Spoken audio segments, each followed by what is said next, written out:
नमस्कार मित्रों, आज के इस वीडियो में एक बार फिर से आप सभी का बहुत बहुत हार्दिक स्वागत है। हम आशा करते हैं कि आप सभी स्वस्थ होंगे, मस्त होंगे और पूरी तरह से अपनी तैयारी में व्यस्त होंगे।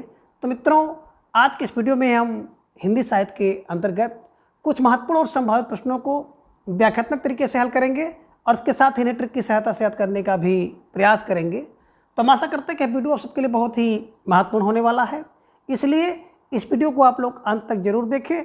चैनल पर नए हैं तो चैनल को सब्सक्राइब कर लें और इसके साथ अगर आपको थोड़ा सा भी उचित लगे तो इस वीडियो को अपने जो परिचित लोग हैं उनके पास भी शेयर करें।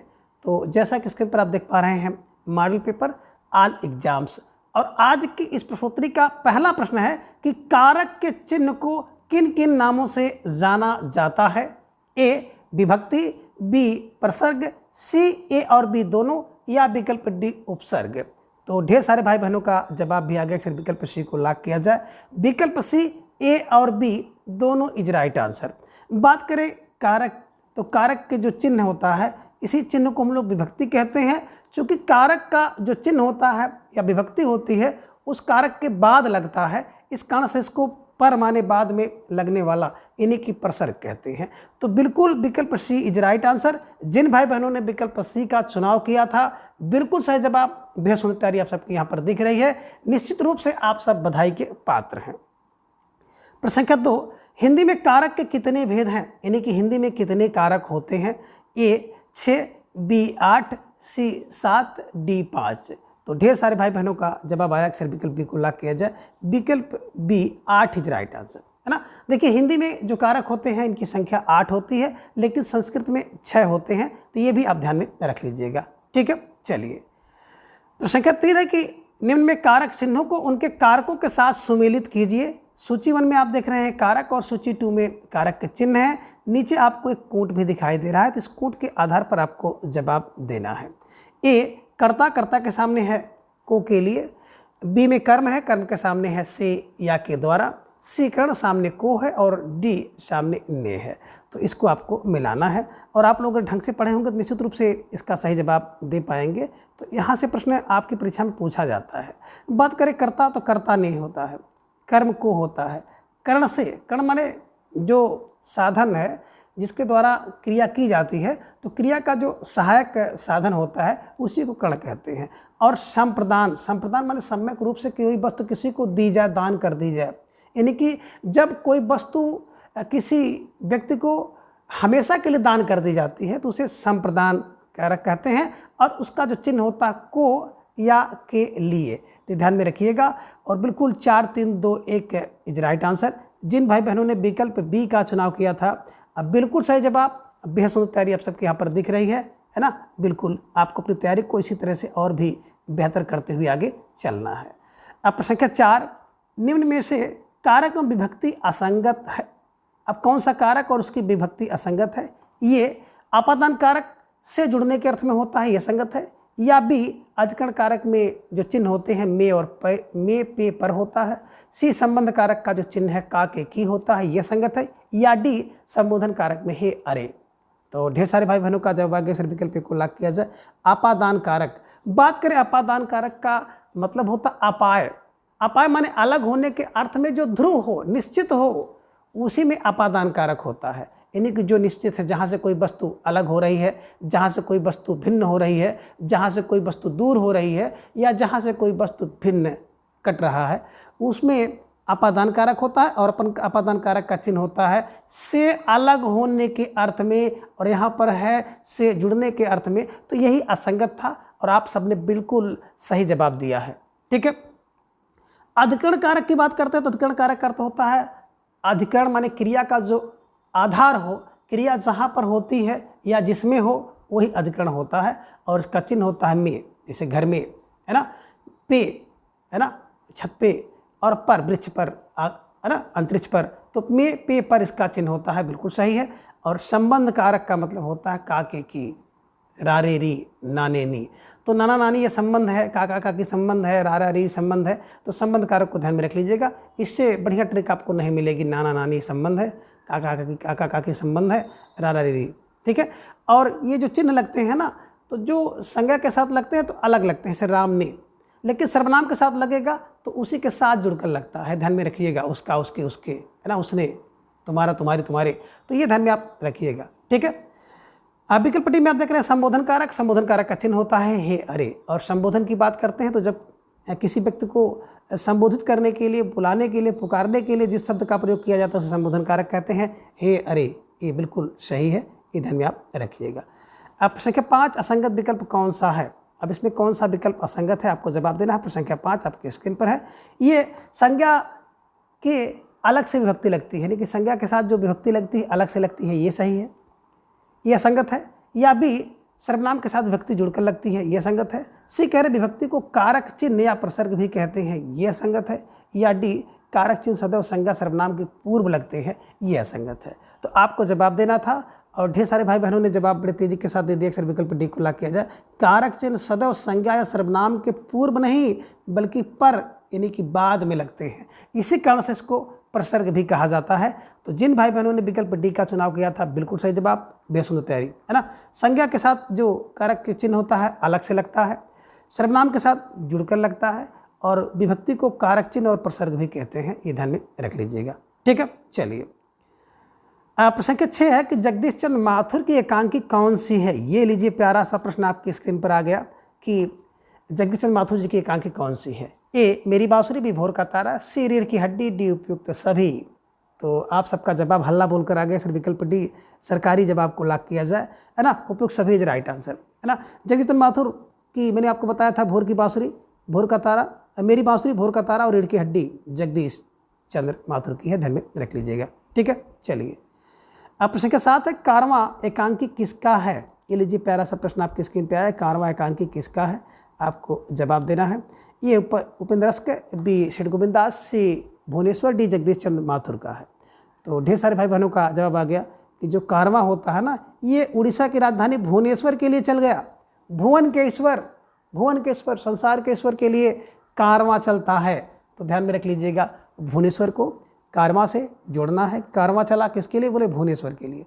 और उड़ीसा की राजधानी भी भुवनेश्वर है, तो कारवां कहाँ? भुवनेश्वर, कारवां भुवनेश्वर, ठीक है। चलिए, संख्या 8 है कि निम्न में से उपेंद्रनाथ अस का प्रतीकात्मक नाटक कौन सा है? ये कह रहे हैं कि पर्दा उठाओ, बी, पर्दा गिराओ, सी है कैसा सांप कैसे आया, या डी, आपस का समझौता। तो कौन सा जो नाटक है प्रतीकात्मक है, आपको जवाब देना है। और धीरे धीरे ढेर सारे भाई बहनों का जवाब भी आ गया कि आपस का समझौता जो होता है ना, ये क्या होता है? ये प्रतीकात्मक होता है ना, ये ध्यान में रखिएगा। और विकल्प डी को आप हमेशा के लिए लॉक कर लीजिएगा। कैसे दिमाग में बैठाना है? तो देखिए, जो प्रतीक क्या होता है, आपस में, आपस के समझौते में ही प्रतीक है ना। कभी कभी देखते होंगे किसी व्यक्ति को, किसी वस्तु को बुलाने के लिए एक प्रतीक बनाया जाता है, आपस में समझौता होता है कि, है ना, आपको ताली बजा देंगे तो तुम चले आना। आपस में समझौता होता है कि 4 बजते ही चले आना। कभी कभी कुछ लोग ऐसी भी चीज़ों का यूज करते हैं कि करंट हम 60 कर देंगे और जब 60 हो जाएगा तो चले आना। तो यही आपस का समझौता है कि एक प्रतीक बना लेते हैं आपस के समझौते के लिए, ये ध्यान में रखिएगा, ठीक है। विकल्प डी को लॉक कर लीजिएगा। अब संख्या 9 है कि विष की पुड़िया किसकी एकांकी है? ये उदय Shankar Bhatt, B, Seth Govind Das, C, Vishnu Prabhakar, D, Dharamvir Bharati. अब आप सबका जवाब भी आ गया कि Uday Shankar Bhatt is right answer. Uday Shankar Bhatt, है ना। उदय शंकर भट्ट क्या है? विष की पुड़िया है। हमारे आपके समाज में भी देखे होंगे बहुत से लोग ऐसे होते हैं ना, जो कि विष की पुड़िया होते हैं, बुढ़िया टाइप के लोग होते हैं। तो उदय शंकर भट्ट विष की पुड़िया, विष की पुड़िया उदय शंकर भट्ट हैं, ठीक है। चलिए, अब संख्या 10 है, निम्न में से भीष्म साहनी के किस नाटक में औरंगजेब और दारशिकोह के बीच मजहबी द्वंद्व है? ए, रंग दे बसंती चोला, बी, आलमगीर, सी, माधवी, डी, कबीरा खड़ा बाजार में। अब देखिए, आप सबका जवाब भी आना चाहिए और बहुत प्यारा सा प्रश्न है। इस तरह से प्रश्न जो है आपकी परीक्षा में पूछे जाने की प्रबल संभावना बनती है। तो आप सबका जवाब भी आ गया, सर आलमगीर में है ना। आलमगीर में क्या है कि औरंगजेब और दारा शिकोह, तो औरंगजेब और दारा, आलमगीर, आलमगीर, औरंगजेब और दारा के बीच में आलमगीर है ना। यहाँ पे एक रचना आप देख रहे हैं कि रंग दे बसंती चोला, इसमें जलियांवाले बाग कांड का वर्णन है। यहाँ पर देख रहे हैं माधवी, एक रचना इनकी दिखाई दे रही है, तो माधवी, है ना, इसको ध्यान में आप रख लीजिएगा। और कबीरा खड़ा बाजार में जो कबीर हैं, कबीर के समय का वर्णन इसमें किया गया है, ठीक है। इसको ध्यान में आप रख लीजिएगा। और माधवी की बात करते तो माँ से माधवी, माँ से महाभारत की कथा का वर्णन इसमें देखने को आपको मिलता है। तो कभी कभी यहाँ से भी प्रश्न आपकी परीक्षा में बन जाते हैं कि रंग दे बसंती चोला में किसका विषय वस्तु है, तो आप सीधा जवाब देंगे जलियांवाला बाग कांड की है। आलमगीर में भी आपने देखा कि औरंगजेब और दार्शनिकों के बीच जो मजहबी द्वंद्व का वर्णन है, माधवी महाभारत से संबंधित है। और कबीरा खड़ा बाजार की बात करते हैं तो कबीर जी के समय का वर्णन इसमें किया गया है। ठीक है, अब विकल्प बी को आप लोग बिल्कुल सही कर लीजिएगा। प्रश्न संख्या 11 है कि निम्न में जगदीश के नाटक शारदिया का विषय वस्तु, ये लीजिए प्यारा सा प्रश्न आपकी स्क्रीन पर आ गया। ये कह रहे कि सर्जना एवं विध्वंस नई व पुरानी पीढ़ी के संघर्ष का चित्रण है। बी कह रहे प्रेम और सर्जना का प्रश्न है। सी नेहरू युग की समस्या का चित्रण है। डी रामचरित की मुख्य कथा पर आधारित है। तो आप सबका जवाब बड़ा प्यारा सा आ गया कि सर जो सर्दियाँ है ना, इसी सर्दियाँ में प्रेम और सर्जना होता है। जब सर्दियाँ होती है, ध्यान रखिएगा थोड़ा सा, ये ट्रिक है और किसी भी ट्रिक का उद्देश्य किसी की भावना को ठेस पहुंचाने का उद्देश्य नहीं है, ना ही वास्तविकता से इसका कुछ लेन देन है। बस आपके दिमाग में कैसे बैठ जाए। तो सर्दियाँ में क्या होगा कि प्रेम और सर्जना होती है, प्रेम और सर्जना सर्दियाँ में होती है, नहीं कि शारदिया का विषय वस्तु है। ये आपको ध्यान में रखना होगा। ठीक है, बात करें यहाँ पे देख रहे हैं साहित्य एवं सर्जना की बात करते हैं तो नई पुरानी पीढ़ी का संघर्ष। कोणार्क एक मंदिर है, उसमें देखेंगे तो सर्जना और विध्वंस जो दोनों दिखाई देगा, है ना। नेहरू युग की समस्या का चित्रण आप देखेंगे तो इनका एक नाटक है पहला राजा, ध्यान में रख लीजिएगा। पहला राजा में नेहरू युग की समस्या का है। और रामचरित का मुख्य कथा जो है रकुल नंदन दशरथ नंदन का है। दशरथ नंदन में देखेंगे ना तो उसमें रामचरित की मुख्य कथा पर आधारित है दशरथ नंदन, इधर में आप रख लीजिएगा। और फिलहाल आपका जो जवाब था विकल्प बी प्रेम और सर्जना का प्रश्न इज राइट आंसर। संख्या 12 है कि निम्न में से एक नाटक लक्ष्मीकांत वर्मा का नहीं है। ए सीमांत के बादल, बी अपना अपना जूता, सी रोशनी एक नदी है और डी सूर्यमुख। अब आपका जवाब भी फौरन आ गया कि सर जो प्रश्न संख्या 12 है ना, 12 का विकल्प D Suryamukh is right answer. Suryamukh, Abdullah Deewana, है ना, तालाब की मछली, ये सूखा सरोवर, ये लाल लाल होते हैं। तो लाल लाल का मतलब होता है लक्ष्मी नारायण लाल जी की रचना है, ये ध्यान में आपको रखना होगा, है ना। तो ये लक्ष्मी नारायण लाल की है। बाकी सीमांत के बादल, भैया सीमांत के बादल भी फट जाते हैं कब, जब लक्ष्मी अपने कांता को अपना अपना जूता मारती हैं। एक रोशनी एक नदी है लक्ष्मी, है ना, लक्ष्मी के कांता जो है रोशनी एक नदी है। तो ऐसे कुछ क्रू बना करके इसको आप दिमाग में रख लीजिएगा। ठीक है, चलिए अब प्रश्न संख्या 13 है कि निम्न में कौन सा नाटक लक्ष्मी नारायण लाल का नहीं है। ए अंधा कुआं, बी मादा कैक्टस, सी सूखा सरोवर, डी है आदमी का जहर। तो ढेर सारे भाई बहनों का जवाब भी आगे से विकल्प डी को लॉक किया जाए। आदमी का जहर विकल्प डी इज राइट आंसर, है ना। अब आदमी का जहर रचना किसकी है, तो लक्ष्मीकांत वर्मा जी की है, ध्यान में रख लीजिएगा। आदमी का जहर कौन होती है, लक्ष्मियाँ होती हैं। लक्ष्मी अपने कांता के लिए जहर होती हैं। बस ऐसे कुछ क्रू बना लीजिएगा, लक्ष्मीकांत वर्मा को ध्यान में रख लीजिएगा। और मैंने आपको बताया था कि अंधा कुआं लाल होता है, मादा कैक्टस लाल होती है, सूखा सरोवर लाल होता है। ठीक है, तो लाल लाल फार लक्ष्मी नारायण लाल को ध्यान में रख लीजिएगा। ठीक है, चलिए अब प्रश्न संख्या 14 है कि बकरी लड़ाई और अब गरीबी हटाओ नाटक किसका है। ये लक्ष्मी नारायण लाल का, बी सर्वेश्वर दास सक्सेना का, सी ज्ञानदेव अग्निहोत्री, डी मोहन राकेश। तो ढेर सारे भाई बहनों का जब आगे से विकल्प भी को लॉक किया जाए, Sarveshwar Dayal Saxena is right answer, है ना। देखिए जो बकरी के लिए लड़ाई है ना, बकरी के लिए लड़ाई अब हटा दो। क्यों हटा दो, क्योंकि अब सक्सजना है। बकरी की लड़ाई करोगे तो अब सक्सेस नहीं होगा, इसलिए बकरी की लड़ाई ना करो, हटाओ। तो बकरी, लड़ाई और अब गरीबी हटाओ, तीनों नाटक देखेंगे तो सर्वेश्वर दास सक्सेना का है। सक्सेस ना हो तो सक्सेना को ध्यान में रख लीजिएगा, सर्वेश्वर दास सक्सेना इज राइट आंसर। ठीक है, चलिए प्रश्न संख्या 15 है कि निम्न में से ज्ञानदेव की किस नाटक को फैंटेसी सामाजिक राजनीतिक फार्स कहा जाता है। ए नेफा के शाम, बी माटी जागीर, सी शुतुरमुर्ग, डी वतन की आबरू। तो ढेर सारे भाई बहनों का जवाब आ गया कि नेफा ज्ञानदेव का जो नाटक है ना फैंटेसी शुतुरमुर्ग है। विकल्प सी शुतुरमुर्ग इज राइट आंसर, है ना। सामाजिक फैंटेसी का नाटक जो है शुतुरमुर्ग है, ध्यान में रख लीजिएगा। प्रश्न संख्या 16 है कि ज्ञानदेव के किस नाटक में टीपू सुल्तान का विदेशियों से युद्ध दिखाया गया है। ए वतन की आबरू, बी अनुष्ठान, सी चिराग जल उठा, या डी शुतुरमुर्ग। तो 16 का जवाब भी आ गया कि विकल्प सी को लॉक किया जाए, चिराग जल उठा इज राइट आंसर, है ना। ज्ञानदेव का नाटक है, इसमें टीपू सुल्तान का विदेशियों से युद्ध, है ना। देखिए जब चिराग जल उठता है तो क्या करता है, टीपू सुल्तान जो है विदेशियों से युद्ध करता है। जब चिराग जल उठता है तो टीपू सुल्तान किससे, विदेशियों से युद्ध करता है। ऐसे कुछ किलो बना लीजिएगा, ठीक है। चलिए प्रश्न संख्या 17 है कि निम्न में से कौन सा नाटक रेवती शरण का है। ए चिराग की लौ, बी अपनी धरती, सी अंधेरे का बेटा, डी उपयुक्त सभी। तो प्रश्न संख्या 17 का जवाब भी आ गया कि सर विकल्प डी को लॉक किया जाए, विकल्प डी उपयुक्त सभी सरकारी जवाब इज राइट आंसर, है ना। सब सही है। अब चिराग की लौ बिल्कुल रेवती, अपनी धरती रेवती के लिए, और अंधेरे का बेटा जो होता है बेटी, अंधेरे का बेटी रेवती शरण, ठीक है। चलिए अब प्रश्न संख्या 18 कि रसगंधर्व की विषय वस्तु क्या है। ये कह रहे कि तत्कालीन राजनीतिक सामाजिक विसंगति का चित्रण है, बी आधुनिक राजनीतिक विसंगति पर व्यंग है, सी पुराने अंधविश्वास संस्कार रूढ़ियों पर व्यंग है, या डी कबीर के व्यक्तित्व पर है। तो आपको जवाब देना है। रसगंधर्व की बात करते हैं तो रसगंधर्व रचना किसकी है, नाटक किसका है, मणि मधुकर का है। तो रसगंधर्व मधुकर होता है, ये ध्यान में रखना है। और इसकी विषय वस्तु आपको जवाब देना है।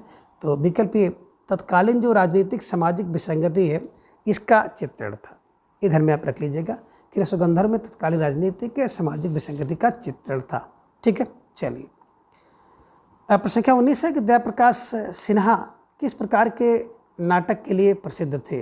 ये सामाजिक, बी राजनीतिक, सी ऐतिहासिक, डी पौराणिक। तो ढेर सारे भाई बहनों का जवाब आ गया कि जो दया प्रकाश सिन्हा थे विकल्प भी राजनीतिक उपन्यास के लिए प्रसिद्ध थे, है ना। तो दया प्रकाश राजनीतिक हैं, ये ध्यान में रख लीजिएगा। तो राजनीतिक है तो राजनीतिक उपन्यास के लिए प्रसिद्ध रहेंगे। ऐसे कुछ किलो बना करके इनको आप ध्यान में रख लीजिएगा। प्रश्न संख्या 20 है कि निम्न में एक विकल्प असंगत है। अब कौन सा विकल्प असंगत है उसका चयन आपको करना है। ये कह रहे हैं कि यमगाथा रघुवीर सहाय का है, यह संगत है, या बी पूर्वार्ध शिवमूरत सिंह का है, यह संगत है, सी इला की आवाज़ अजगर वसाहत की, यह संगत है, या डी पांचवा सवार बलराज पंडित का है, यह संगत है। तो ढेर सारे भाई बहनों का जवाब अगर सिर्फ विकल्प को लॉक किया जाए, यम गाथा रघुवीर सहाय की नहीं है बल्कि दूधनाथ सिंह की है। तो ध्यान में रखिएगा यही असंगत था, है ना। यम गाथा दूधनाथ सिंह की है, ये ध्यान में आपको रखना था। और विकल्प जो है बिल्कुल अब आपका सही हो जाएगा, विकल्प ये, ठीक है। चलिए ये संगत था। प्रश्न संख्या 21 है कि हत्या एक आकार की किसका नाटक है। ए डॉक्टर विनय, बी ललित कुमार सहगल, सी गिरिराज किशोर, डी मणि मधुकर। तो ढेर सारे भाई बहनों का जवाब भी आ गया कि देखिए हत्या एक आकार की होती है ना तो थोड़ा सा ललित लगती है, तो Lalit Kumar Sehgal is right answer. हत्या एक आकार की ललित होती है, तो ललित फार ललित कुमार सहगल को ध्यान में रखना है, स्टार लगाकर अपनी नोटबुक में दर्ज कर लेना है, ठीक है। चलिए प्रश्न संख्या 22 है कि नो मैन लैंड किसका नाटक है। ये कह रहे हैं कि रामेश्वर प्रेम, बी शरद जोशी, सी नारेंद्र मोहन, डी ब्रिजमोहन शाह। अब आपको जवाब देना था प्रश्न संख्या 22 का। तो धीरे धीरे ढेर सारे भाई बहनों का जवाब आ गया कि सर विकल्प सी को लॉक किया जाए, Narendra Mohan is right answer, है ना। नो मैन लैंड कौन है, नरेंद्र मोदी हैं। देखिए नरेंद्र मोदी जी अपने आप को खुद कहते हैं ना कि बिल्कुल मैं फ़कीर हूँ, झोला लेकर आया हूँ, ऐसे चला जाऊँगा। तो आपको यही क्लिप बना लेनी है कि नो मैन लैंड कौन है, तो no man land Narendra Modi हैं। तो नरेंद्र से नरेंद्र को, मोदी से मोहन को बैठा लीजिएगा कि Narendra Mohan is right answer. No man land Narendra Mohan, ठीक है। चलिए प्रश्न संख्या 23 है कि लोमड़ बेस नाटक किस अंग्रेजी नाटक का हिंदी रूपांतरण है। ए द फॉक्स या बालपिन, बी कलंदर, सी नो मैन लैंड, डी है द क्लेवर फॉक्स। अब आपको जवाब देना था प्रश्न संख्या 23 का। और धीरे धीरे ढेर सारे भाई बहनों का जवाब आ गया, विकल्प को लॉक किया जाए, द फॉक्स या बाल पेन, है ना। द फॉक्स या बाल पेन इसी का हिंदी में रूपांतरण जो है किससे, लोमड़ बेस नाम से हुआ है, ध्यान में रख लीजिएगा, ठीक है। चलिए अब प्रश्न संख्या 24 है कि हिंदी का गिनीफिकेंट नाटक कौन सा है।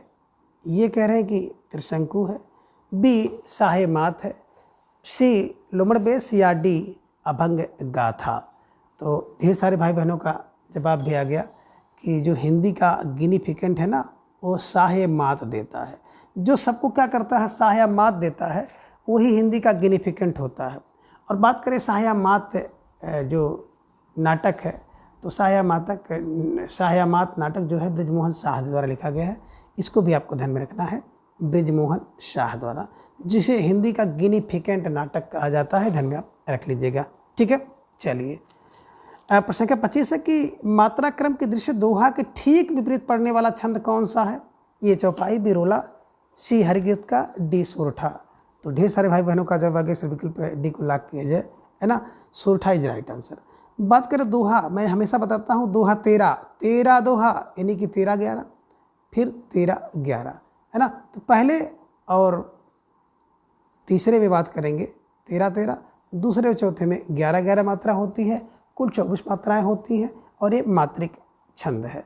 और इसी का जस्ट उल्टा बात करते हैं तो सोरठा, है ना, 11 और 13, 11 और 13, यानी कि पहले और तीसरे में 11-11, दूसरे और चौथे में 13-13 होता है, 24 मात्राएं होती हैं, मात्रिक छंद है, दोहा का उल्टा है, बिल्कुल विकल्प सी सोरठा इज राइट आंसर। और देखे होंगे ना, जब कोई व्यक्ति कोई उल्टा काम करता है बड़ा शोर उठता है, तो शोर उठता है, सोरठा। ठीक है, चलिए प्रश्न संख्या 26 है कि अवधि का निजी छंद कौन सा है? ये कवित्त, बी वरवय, सी रोला या डी छप्पय। तो ढेर सारे भाई बहनों का जवाब भी आ गया कि सर विकल्प बी को लॉक किया जाए, विकल्प बी वरवय इज राइट आंसर, है ना। अवधि का जो निजी छंद है वरवय है, अवधि वरवय, ध्यान में रख लीजिएगा। ठीक है, चलिए प्रश्न संख्या 27 है कि अनुष्टुप क्या है? अब आपको जवाब देना है कि अनुष्टुप क्या है। ए अलंकार, बी एक छंद, सी एक रस, डी एक गण। तो ढेर सारे भाई बहनों का जवाब आ गया कि अनुष्टुप विकल्प बी एक छंद है, ये ध्यान में आपको रखना होगा। ठीक है, चलिए अब प्रश्न संख्या 28 है कि चौपाई का पूर्व रूप क्या है? ये कह रहे हैं कि पदधाड़िया है, बी कह रहे हैं कि पद पाई झटित है, पाई झटका है, सी अरिल है, डी चौपाई है। तो ढेर सारे भाई बहनों का जवाब आ गया अक्सर विकल्प सी को लॉक किया जाए, अरिल इज राइट आंसर। जो चौपाई का पूर्व रूप था वो अरिल था। इसमें भी देखेंगे तो 16 मात्राएं होती हैं, इसको आपको ध्यान में रखना होगा। ठीक है, चलिए अब प्रश्न संख्या 29 है कि अवध शिला का उस पर था गुरुभार, तिल तिल काट रही थी दृग जलधार में प्रयुक्त छंद है। ये कह रहे कि दोहा है, बी सोरठा है, सी वरवय है, डी गीत का है।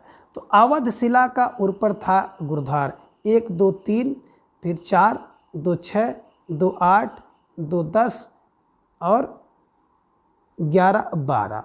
यहाँ पे देख रहे हैं 12 आपको मिल गया। और आगे देखेंगे 2 3 4 2 6 1 7, 12 7 दोनों मिलकर के हो जाता है 19। और 19 की बात करते हैं तो आपके दिमाग में आ जाता है वरवय। क्या है? वरवय है, ये ध्यान में आपको रखना होगा, 12 और 7। ठीक है, तो वरवय आपको ध्यान में रखना होगा। कौन सा छंद है इसमें? तो प्रयुक्त छंद वरवय है, ये ध्यान में आपको रखना था। विकल्प सी को आप दिमाग में रख लीजिएगा कि अवध शिला के ऊपर था गुरुधार, है ना, तिल तिल काट रही जलधार, वरवय छंद। ठीक है, चलिए प्रश्न संख्या 30 है कि केवल मात्रिक छंद किस विकल्प में है? अब आपको जवाब देना है किस विकल्प में केवल मात्रिक छंद हैं, है ना। ये कह रहे कि दोहा द्रुत विलंबित और सवैया ये है, बी सोरठा इंद्रव्रजा मध्यकांता है, सी चौपाई दोहा रोला है, और डी मंदाक्रांता सवैया और चौपाई है। तो आप सबका जवाब भी बड़ी तेजी के साथ आ गया कि सर विकल्प सी को लॉक किया जाए। चौपाई में बात करें 16 मात्राएं होती हैं, दोहा में 24 और रोला में भी आप देखेंगे तो 24 मात्राएं होती हैं, ध्यान में रख लीजिएगा। तो बिल्कुल आपका जो चौपाई दोहा रोला ये मात्रिक छंद है। बाकी देखेंगे तो यहाँ पर बिल्कुल आपको वार्णिक मिल गया, वार्णिक मिल गया, यहाँ पे मात्रिक है, फिर वार्णिक वार्णिक मिल गया, यहाँ पे देखेंगे वार्णिक वार्णिक और यहाँ मात्रिक मिल गया। तो बिल्कुल विकल्प सी को आप ध्यान से रखिएगा और इसको बिल्कुल रट्टा लगा लीजिए। और मैंने आपको बताया था कि मात्रिक वाले कौन से हैं, तो मैंने एक आपको ट्रिक बताई थी, बर्द सो कुछ, है ना। पहले बताया था चौचो रोगी हरी, दूसरा था कि बर्दो सो, और तीसरा था कुछ। चौचो रोगी हरी सब मात्रिक हैं और सब मात्रिक वाले हैं, है ना। बर्दो सो मात्रिक है लेकिन विषम मात्रिक है, और कुछ बिल्कुल मात्रिक है और विषम है। दूसरा था बर्दो सो, तो बर्दो सो जो था वो अर्धसम मात्रिक था, ठीक है, और कुछ जो है विषम मात्रिक है। तो ये ध्यान में रखिएगा। विशेष क्लास अगर आपको देखना है तो आप जा करके देख सकते हैं। काव्यशास्त्री क्लास बहुत पहले मैंने लोड कर दिया है, तो प्लेलिस्ट से आप देख सकते हैं। आप प्रश्न 31 है कि कहती हुई उत्तरा के नेत्र जल से भर गए, हिम के कणों से पूर्ण मानो हो गए पत्ते नए, पंक्ति में कौन सा छंद है? ए रोला, बी हरिगीत का, सी सोरठा, डी वर्व। तो प्रश्न संख्या 31 का जवाब भी आ गया कि सर विकल्प बी को लॉक किया जाए, हरि गीत का इज राइट आंसर। ये ध्यान में रखिएगा और इसको बिल्कुल स्टार लगा करके एकदम रट्टा लगा लीजिएगा। ठीक है, चलिए अब प्रश्न संख्या 32 है कि राम कथा सुंदर करतारी, संशय विहग उड़ावन हारी में कौन सा छंद है? ये दोहा, बी सोरठा, सी चौपाई, डी रोला। तो ढेर सारे भाई बहनों का जवाब भी आ गया कि सर विकल्प सी को लॉक किया जाए। विकल्प सी है ना, बिल्कुल चौपाई इज राइट आंसर। बात करें चौपाई, तो चौपाई में कुल 4 चरण होते हैं और प्रत्येक चरण में 16-16 मात्राएं होती हैं। अंत में दीर्घ गुरु होना माना जाता है। ठीक है, दीर्घ। विकल्प सी चौपाई इज राइट आंसर। प्रश्न संख्या 33 है कि या लकटी अरुका मरिया पर राज तिहुपुर को तजदारों में प्रयुक्त छंद कौन सा है? ए कवित्त, बी सवैया, सी वर्व, डी दोहा। तो ढेर सारे भाई बहनों का जवाब भी आ गया कि सर विकल्प बी को लॉक किया जाए, सवैया इज राइट आंसर। बात करें सवैया, तो सवैया में 22 से लेकर के 26 वर्ण तक होते हैं और सवैया रसखान जी का बहुत प्रसिद्ध छंद है। ठीक है, चलिए प्रश्न संख्या 34 है कि 60 वर्ष एक रेखांकन आत्मकथा किसकी है? ए सूर्यकांत त्रिपाठी निराला, बी यशपाल, सी सुमित्रानंदन पंत, डी रामदरस मिश्र। तो आप सबको जवाब देना है। प्यारा सा प्रश्न आप सबके स्क्रीन पर है और ढेर सारे भाई बहनों का जवाब आ गया कि विकल्प C Sumitranandan Pant is right answer. 60 वर्ष एक रेखांकन आत्मकथा जो है सुमित्रानंदन पंत की है। ठीक है, चलिए प्रश्न संख्या 35 है कि निम्न में कौन सी आत्मकथा एवं लेखक असंगत हैं? अब आपको जवाब देना है। ये आज के अतीत के लेखक भीष्म साहनी है, संगत है। बी अतीत के राग नंद चतुर्वेदी का है, यह संगत है। सी कहाँ तक कहो युग की बात डॉक्टर देवेश ठाकुर का है, यह संगत है। या डी भैरवी तंत्र राजकमल चौधरी का है, यह संगत है।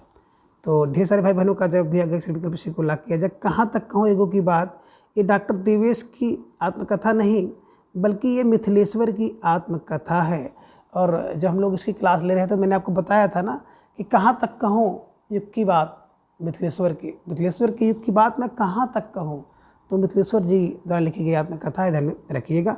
यही आपका जवाब था और यही संगत था। विकल्प सी इज राइट आंसर। ठीक है, चलिए प्रश्न संख्या 36 है कि आत्मकथा और लेखक को मिलाइए। तो एक तरफ आप देख रहे हैं आत्मकथा, दूसरी तरफ लेखक, नीचे एक कोट भी आपको दिखाई दे रहा है। ये में देख रहे हैं कि मेरा जीवन, सामने पदमलाल पुन्नालाल बख्शी, अज्ञात जीवन सेठ गोविंद दास, आत्मनिरीक्षण अजित प्रसाद जैन है और डी में है मेरी अपनी आत्मकथा, मेरी अपनी कथा, सामने अलगूर राय शास्त्री हैं। तो इसके हिसाब से आपको मिलाना है और जब आप इसको मिलाएंगे तो बिल्कुल आप देखेंगे कि 4 मेरा जीवन अलग है और मेरी राय अलग है। मेरा जीवन अलगू राय, मेरा जीवन अलग है, उसकी राय भी अलग है। 4 का अज्ञात है अजीत, आज से अजीत, आज से अज्ञात। तो अज्ञात जीवन, अजीत का जीवन है, अज्ञात है कि क्या कब हुआ, कैसे हुआ, क्या अज्ञात है। आत्मनिरीक्षण सेठ करता है, जो सेठ होता है ना अपना निरीक्षण खुद किया करता है, कितने पैसे हमने लगाए और कितना हमने कमाया, है ना। मेरी अपनी कथा भैया, मेरी अपनी कथा की मत पूछो, कोई बख्शेगा नहीं। अगर मेरी अपनी कथा कोई सुन लेगा तो बख्शेगा नहीं, मार मार के लाल लाल कर देगा। तो लाल लाल फर पुदमलाल पुन्नालाल बख्शी, बख्शेगा नहीं। मेरी अपनी कथा कोई बना दे तो बख्शेगा नहीं, मार मार के लाल कर देगा। तो लाल को पुदमलाल पुन्नालाल से बख्शी से जोड़ लीजिएगा। अज्ञात जीवन अजीत का, आत्मनिरीक्षण सेठ गोविंद का और मेरी अपनी कथा भी आपने देखा ही है। तो बिल्कुल 4, 3, 2, 1 इज राइट आंसर, इधर में रख लीजिएगा और विकल्प बी को हमेशा के लिए बिल्कुल छाप लीजिए। ठीक है, चलिए अब आगे प्रश्न संख्या 37 है कि संतराम बीए की आत्मकथा कौन सी है। अब बीए की आत्मकथा सब लोग जानते हैं जब आप बीए करते हैं, है ना। ये कह रहे कि मेरे जीवन के अनुभव, बी नीड का निर्माण से आज के अतीत, दी बसंत से पतझड़ तक। तो ढेर सारे भाई बहनों का जवाब आ गया कि मेरे जीवन का अनुभव जो है बीए, संतराम बीए, है ना। अब बीए का क्या है, बीए का मेरे जीवन का अनुभव है। अब हम लोग बीए जो किए हैं तो बीए का अनुभव है। ठीक है, चलिए प्रश्न संख्या 38 है कि जीवन की 4 अध्याय आत्मकथा किसकी है? ये भुवनेश्वर प्रसाद मिश्र की, बी रामधारी सिंह दिनकर, सी यशपाल जैन, डी अशोक वाजपेयी। तो ढेर सारे भाई बहनों का जवाब भी आ गया कि जीवन के 4 अध्याय भुवनेश्वर प्रसाद के हैं।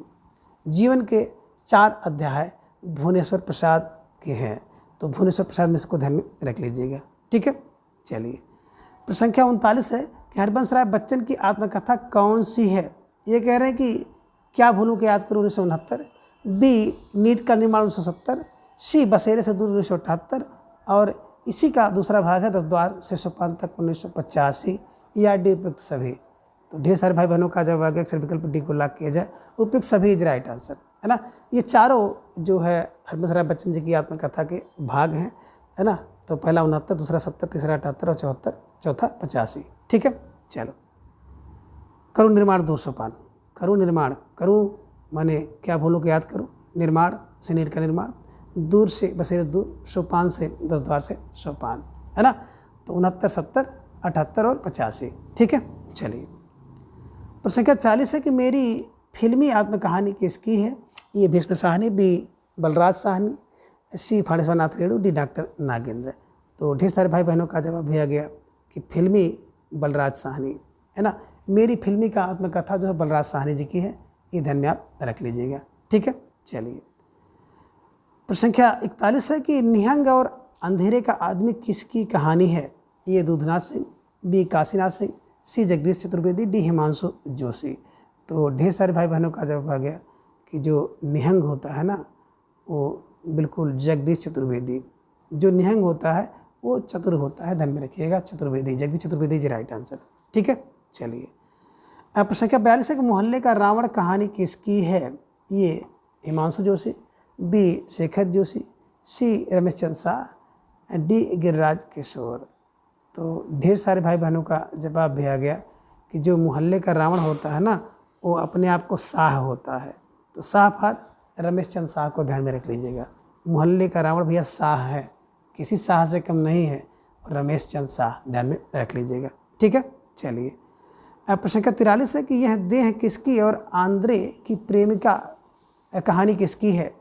ए गिरिराज किशोर, बी हिमांशु जोशी, सी रमेश चंद्र शाह, डी दूधनाथ सिंह। तो प्रश्न संख्या 43 का जवाब भी आ गया कि Giriraj Kishore is right answer. यह देह किसकी है और आंद्रे की प्रेमिका किसकी है? तो किशोर, गिरिराज किशोर को ध्यान में रख लीजिएगा। ठीक है, चलिए। प्रश्न संख्या 44 है कि जंगल में आग और मोहल्ले का रावण किसकी कहानी है? ए रमेश चंद्र शाह, बी हिमांशु जोशी, सी गिरिराज किशोर, डी जगदीश चतुर्वेदी। तो ढेर सारे भाई बहनों का जवाब आ गया Ramesh Chandra Shah is right answer, है ना। देखिए, जो मोहल्ले का रावण होता है ना, वो बिल्कुल शाह है, अपने मोहल्ले में शाह है, और जंगल में आग शाह पर रमेश चंद्र शाह को ध्यान में रखिएगा, स्टार लगाकर इन्हें अपने नोटबुक में दर्ज कर लीजिएगा। ठीक है, चलिए। अब प्रश्न संख्या 45 है कि अंतःपुर और रगड़ खाती आत्माएं किसकी कहानी है? ये महेश सिंह, बी हृदय, सी गोविंद मिश्र, डी माहेश्वर। तो ढेर सारे भाई बहनों का जवाब आ गया कि अंतःपुर में रगड़ खाती आत्माएं जो होती हैं ना, विकल्प सी गोविंद मिश्र इज राइट आंसर। ठीक है, चलिए। प्रश्न संख्या 46 है उजाले के उल्लू और कितने संबंध कहानी किसकी है? ए महेश सिंह, बी महेश्वर, सी मिथिलेश्वर, डी राकेश वत्स। तो ढेर सारे भाई बहनों का जवाब आ गया कि उजाले के उल्लू और कितने संबंध महीप के। उजाले के उल्लू महीप सिंह के, कितने संबंध महीप सिंह के। तो महीप फॉर महीप सिंह को ध्यान में रख लीजिएगा, विकल्प को हमेशा के लिए लॉक कर लीजिएगा। अब प्रश्न संख्या 47 है चल खुसरो घर आपने कहानी किसकी है? ए सानी की, बी राकेश वत्स की, सी मिथिलेश्वर की, डी शिवाराम शास्त्री की। तो प्रश्न संख्या 47 का जवाब भी आ गया कि जो सानी व्यक्ति होता है ना, उस शान में आके कहता है चल खुसरो घर अपने, चल अपने घर, है ना। तो सानी को ध्यान में रख लीजिएगा। कभी कभी देखते होंगे कहीं लड़ाई झगड़ा हो जाती है तो तुरंत कहते चल खुसरो घर अपने, चल अपने घर, चल अपने घर। तो अपने घर सानी व्यक्ति कहते हैं, सानी फार सानी जी को ध्यान में रख लीजिएगा। ठीक है, चलिए। अब प्रश्न संख्या 48 है कि निम्न में धीरेन्द्र अस्थाना की कहानी कौन सी है? ए टट्टू सवार, बी रफ रफ मेल, सी लोग हाशियों पर हैं, डी सटल। तो ढेर सारे भाई बहनों का जवाब आ गया कि विकल्प सी को लॉक किया जाए, लोग हाशिए पर हैं इज राइट आंसर, है ना। आस्था की हाशिए पर है। लोग आस्था की हाशिए पर हैं, तो आस्था पर धीरे दास्ताना को ध्यान में रखना होगा, और हाशिए पर हैं इनके द्वारा लिखी गई रचना है ना। बात करें टिट्टू सवार तो विजय मोहन सिंह की है। रफ रफ मेल अब्दुल बिस्मिल्लाह का है। और शटल की बात करते हैं तो नरेंद्र मोहन की रचना है। ठीक है, चलिए अब प्रश्न संख्या 49 पूरा सन्नाटा और पहला पाठ किसकी कहानी है? ये काशीनाथ सिंह, बी शेखर जोशी, सी मधुकर सिंह, डी हिमांशु जोशी। तो ढेर सारे भाई बहनों का जवाब आ गया कि जो पूरा सन्नाटा है ना तो बड़ा मधुकर लगता है। पूरा सन्नाटा अगर हो जाए, शांति हो जाए तो मधुकर लगती है। और पहला पाठ भी मधुकर होता है। जब आप कोई पहला पाठ पढ़ते हैं तो मधुकर लगता है। तो मधुकर का मतलब हो गया मधुकर सिंह को ध्यान में रख लीजिएगा। ठीक है, चलिए प्रश्न संख्या 50 है। हिडिंबा के गांव में कहानी किसकी है? ए उदय प्रकाश की, बी बटरोही की, सी मतेश्वर गुप्त की, डी नरेंद्र कोहली की। तो ढेर सारे भाई बहनों का जवाब आ गया कि जब हिडिंबा के गांव आप जाएंगे ना तो बिल्कुल बटोही बन के जाएंगे। हिडिंबा के गांव जाने के लिए आपको बटोही बनना पड़ेगा। तो बटोही का मतलब बटरोही को ध्यान में रख लीजिएगा, है ना। इसी से मिलती जुलती एक रचना आपको मिलेगी हिडम्ब, जो कि उपन्यास है ना। तो हिडम्ब उपन्यास नरेंद्र कोहली का है। और एक रचना और आपके काव्य में मिलेगी, हिडिंबा, मतेश्वर गुप्त का है। तो ध्यान में रखिएगा, हिडिंबा के गांव की कहानी बटरोही का है, हिडिंब उपन्यास नरेंद्र कोहली का है, और हिडिंबा काव्य मतेश्वर गुप्त का है। ध्यान में रखिएगा, स्टार लगाकर इसे अपने नोटबुक में दर्ज कर लीजिएगा। तो मित्रों, आज की इस वीडियो में बस इतना। इसके अगले भाग को हम लोग अगली वीडियो में जानेंगे। तब तक के लिए आप सभी अपना अधिक से अधिक समय अपने अध्ययन पर लगाएं, अपना ख्याल रखें और अपना प्रेम स्नेह विश्वास इस तरह से चैनल पर बनाए रखें। धन्यवाद, नमस्कार, बाय बाय।